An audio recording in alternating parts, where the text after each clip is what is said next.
Matt and Liz Loughlin were elated when they found out that Liz was expecting their first child. What would happen next, he could have never expected. Their love story was one he thought would last forever. They met at a gas station, and a fairy tale love story began. Sparks flew from that moment on, and the two were inseparable after that, until it was time to go to college. Liz was going to study in California, while Matt chose to stay closer to home at the University of Minnesota.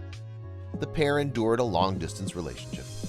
After graduating, Matt took a master's degree in Chicago. He was then contemplating the prospect of pursuing a PhD when he made another life-changing decision. After all those years apart, Matt couldn't stand to be away from Liz anymore. So in 2005, he packed up his belongings and moved halfway across the country to be with his love in LA. From there, Liz and Matt traveled the world. Matt got down on one knee and proposed to Liz in Nepal. On August 13, 2005, Matt and Liz tied the knot. The newlyweds were excited to start the rest of their lives together, and things seemed to be going great. Matt was a project manager at Yahoo, and Liz working as a financial executive at Disney. Yet there was more to come. 2 years later, the pair was elated when they discovered that Liz was pregnant with their first child. The expectant couple excitedly prepared to welcome their new arrival, but little did they know, a heart-wrenching turn of events was waiting just around the corner. Their friends and family back in Minnesota couldn't be there for every exciting step along the way, so the soon-to-be parents started a pregnancy blog to keep their loved ones in the loop. One of Matt's favorite photos of Liz was where the future mother is smiling, pointing to her tummy. The excited parents had no idea, however, that soon this picture would become part of an unexpected national stir. Liz was happy, but her pregnancy was difficult. She had severe morning sickness, and concerned doctors eventually ordered her to rest in bed for a few weeks. Matt continued to update the couple's pregnancy blog, but never could have expected how this would turn out. It was 7 weeks before Liz's due date, and suddenly she was rushed to the delivery room. Her pregnancy was called high risk by doctors. Finally, it was actually time for the baby to come out. However, the baby was nearly 2 months premature, and Liz had to undergo an emergency C-section operation. On March 24, 2008, Matt and Liz Loughlin's lives changed forever. After a successful surgery, the pair welcomed daughter Madeline, or Maddie, Loughlin into the world, weighing barely 3 pounds 14 ounces. The new parents were elated, and Liz saw their beautiful baby girl briefly. However, because she was born premature, the hospital staff quickly took her to the neonatal intensive care unit. Meanwhile, Matt took to the blog to announce the birth. "Madeline's here," he wrote to his family and friends. Liz couldn't wait to hold her new daughter. However, doctors demanded that she needed more hours of bed rest. This was the moment they'd been waiting for. Finally, the three of them would be able to have some much-needed bonding time. But then, tragedy struck. Matt helped Liz carefully into the wheelchair when suddenly she whispered, "I feel lightheaded," and collapsed in his arms. Matt knew that something wasn't right. Doctors and nurses rushed to her side, and suddenly she was shown out of the room. Left alone, the new father was now fearing the worst. "Suddenly there's this code blue, people rushing past me," Matt recalled, holding back tears. "All of a sudden it hit me," he tearfully told The Guardian in 2011. "She was going to die, today, here in this hospital, and she was never going to hold her baby." Only 27 hours after giving birth to Madeline, doctors had confirmed that a deadly blood clot had traveled to Liz's lungs and caused a rare, fatal pulmonary embolism. In just one day, Matt had gone from a proud new father to a heartbroken widow. He was so excited to fill the pregnancy blog with happy pictures, but instead, his next post was a heartbreaking one. Mere days before, Matt had written an elated birth announcement for Madeline. Now he found himself typing a heart-wrenching obituary. 5 weeks ago, things were perfect. He mournfully wrote in the blog entry entitled Liz. On that same day, my world fell apart. In the blink of an eye, Matt's world was shattered. The 30-year-old simultaneously found himself to be a grief-stricken widower and a new father. Left navigating the confusing roller coaster of emotions he was overcome with, he had to cope with being a father on his own whilst mourning his soulmate. After the funeral, the new father rushed to the hospital, still in his suit, to be with his daughter. Coping with the sad reality, Maddie was released from the hospital, and the new father could take her home, where he wished so much that his wife would be waiting. When I finally got to bring Madeline home for the first time, I felt the house alive again. The first few weeks after Liz died were truly impossible. He couldn't bring himself to remove any reminders of her or his wedding ring. When he went out with Madeline, he found himself comforting strangers who were saddened by his response to where the baby's mother was. "She passed away the day after the baby was born," he'd say. The hardest thing about being by myself after Liz died was just not having her around me, when she wasn't here to share in the joys of having our brand new daughter with us. Still struck by grief, Matt knew he had to do his best to raise Maddie and make his wife proud. He started posting an online parenting forum hosted by his hometown paper, the Minnesota Star-Tribune. But that wasn't all. He also reopened his and Liz's pregnancy blog into a personal parenting blog and found some solace in the writing process. The single father poured his heart out, and soon something unexpected happened. His honest writing helped Matt find some relief. As a single parent and widower, he also sought out the support of other parents to relate to and who could provide support during the intensely difficult time. "I have some great memories of Liz, and I can tell her about all these things, but Maddie wasn't the only one who would see it. Some minutes I'm extremely happy, and there are other minutes when I'm so down I don't know what to do. That's what I try to convey through the blog," he said.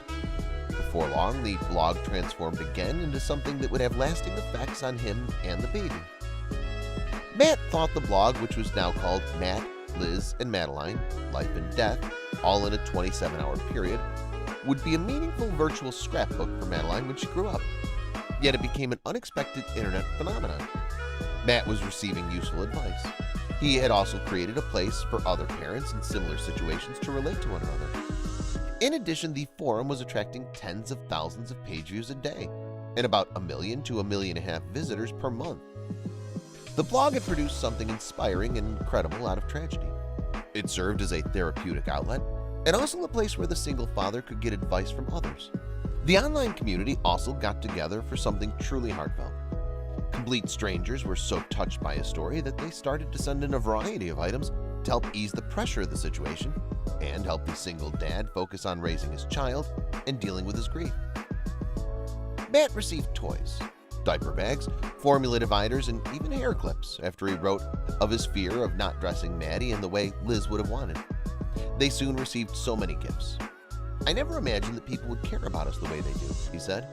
With the help of some of his regular readers, Matt eventually set up a charity organization in Liz's name and did something incredible with it.